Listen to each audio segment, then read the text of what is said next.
describe to you very briefly kung ano ba talaga ang dapat na babantayan ninyo about the G, the PG, the SPG, at kung nanonood kayo ng mga sine, at ano naman ang ratings ng nasa pelikula. So we believe that the TV is more dangerous kasi free TV siya eh, nadadaanan siya. For the movies ba? Sa movies kasi kailangan mo bayad ka eh. Bayad, yeah. Kaya hindi lahat nakakapanood. Pero pagdating sa telebisyon, yan po ay libre. At kahit na sino maaaring makanood dyan. Kaya unang-una, yan ang pinakakailangan bantayan. So pag nakakakita po kayo ng sign na G, iniisip nyo instantly, safe yan sa bata. Hindi kailangan bantayan yung bata. Tama in a way, pero may kulang po doon. Kasi for example, pag G ang isang pelikula, we know that this is very wholesome. There is no violent scenes, wala itong murahan. Alam natin yon. Na ang tingin nyo ay pwede iwanan ng bata. Tama po yun. Pero bakit namin ini-encourage na kahit ang pinapanood ng mga anak nyo ay G, samahan ninyo. Bakit po? Kung may magandang nangyayari dun sa G, dapat yun, i-explain nyo sa mga bata. Kunyari, as simple as may isang eksena na binigyan ng something yung bata, ang sabi ng isa, thank you po, maraming salamat po. That little thing, kailangan nyo i-reinforce yun sa anak nyo. Kita mo yun? Nagpasalamat siya. Ganun ang gagawin mo pag may nagbibigay sa'yo. So hindi po kay Jay, o sige na, safe naman yan eh. O manood ka dyan mag-isa mo. Di ba? Magte-text ako, manonood ako ng TikTok. No, you have to remember that everything you see, may kapupulutan ng aral yung bata. And that goes with PG. So, hindi porque, oh, PG naman yan eh, wala namang bastusan dyan, walang ubad dyan. We will always encourage yung co-viewing.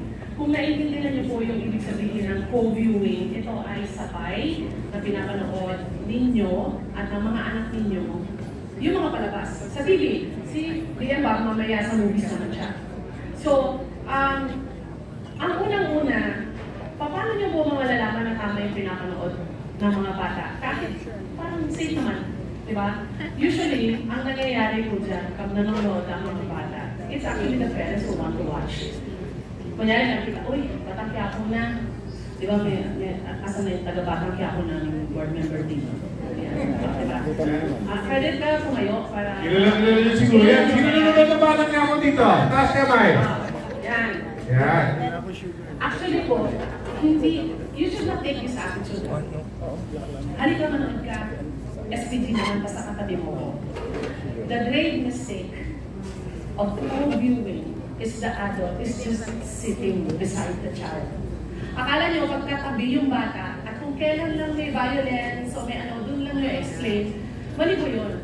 Co-viewing is actually, kunyari, may nakita kayo maganda, you actually encourage the child sa everyday life niya. Gawin mo yun na, nakita mo yung ginawa ni Coco, tinulungan niya yung ganito. Nakita mo yung gano'n, bumalag siya sa matanda. Hindi lang po yung, nagpatayan na, ano lang yan ha, gawa lang ng director yan ha. So, ang parental guidance is about good and bad. So, yung co-viewing, we encourage that. Kasi, una-una you choose the programs that encourage very positive things, di ba? Values, critical thinking, pipili kayo kung ano pinapanood. Ang problema, yung gusto niyong panoorin as adults, alika, manonood ako ng Linlang. Sabi ka sa akin na, kasi ito dapat SPG to. Ibig sabihin, dapat may parental guidance. Mali yun eh, kasi kayo yung gusto manood eh. So, akala nyo safe na, nanood kayo, andan yung bata. Hindi na, huwag nyo lang panoorin. Kung hindi nyo naman sa kanila i-explain yung kada nangyayari doon sa Linlang or so any show that you want to watch. So, yun yung danger doon. Porque may katabing bata, akala nyo, nagampanan nyo na, o may parental guidance, katabi naman kaming nanood. Okay. Ano pong natutunan ng bata at masabi niyo ba ang hindi niya dapat gawin? Kanina, on our way out, kausap namin si Mayor Joy, may sinasabi siya sa amin, I'm very hands-on with the child, with the crimes of the children, dun sa kanilang, agapan, no? Ang dami daw niyang kinausap. Bakit mo sinaktan yung ganito? Bakit ka nang bully? Meron mga rape cases of very young children by older kids. Ang sagot, kadalasan ng sagot, napanood lang po kasi namin, dinaya namin. So please be very scared of that line pag sinabing napanood namin. So yung pagbantay sa bata, you have to know ano yung programa sa TV na pangbata. Samahan nyo sila doon. Ituro nyo din yung maganda. Hindi lang yung pangit, o yung violent, or yung something.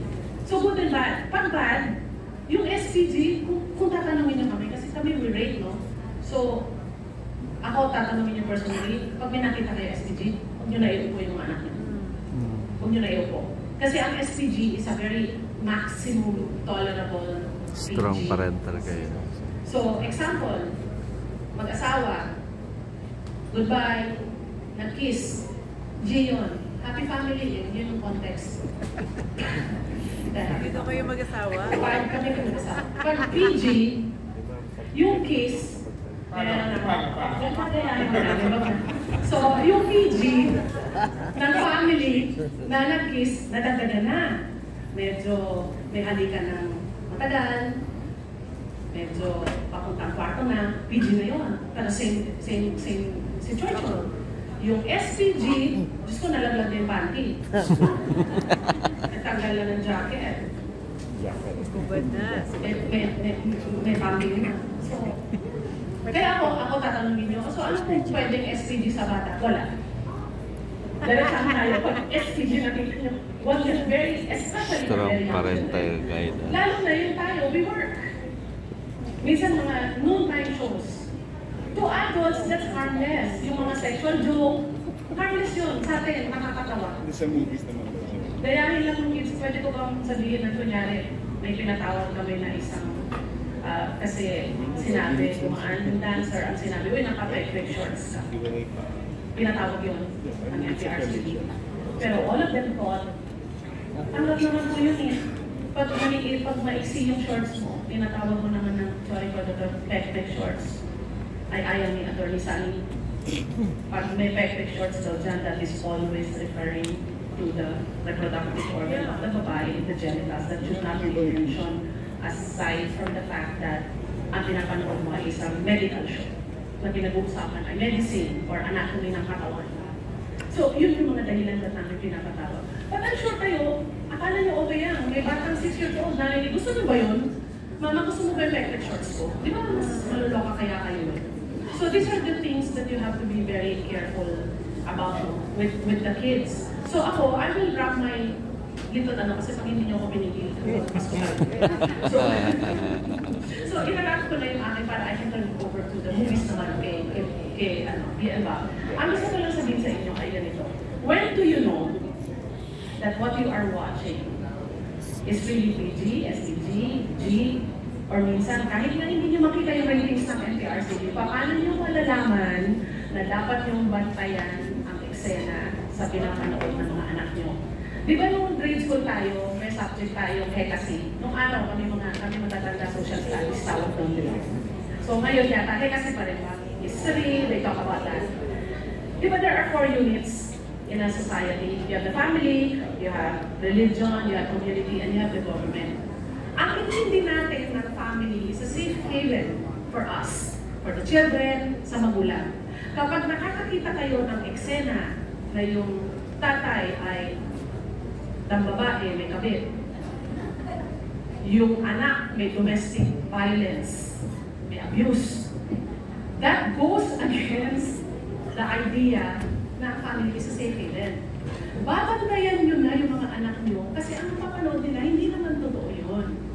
But if you do not explain it properly, they will probably think na pag nagagalit si Papa at sinasapak si Mama ay okay lang. Kasi natapagod ko naman yun.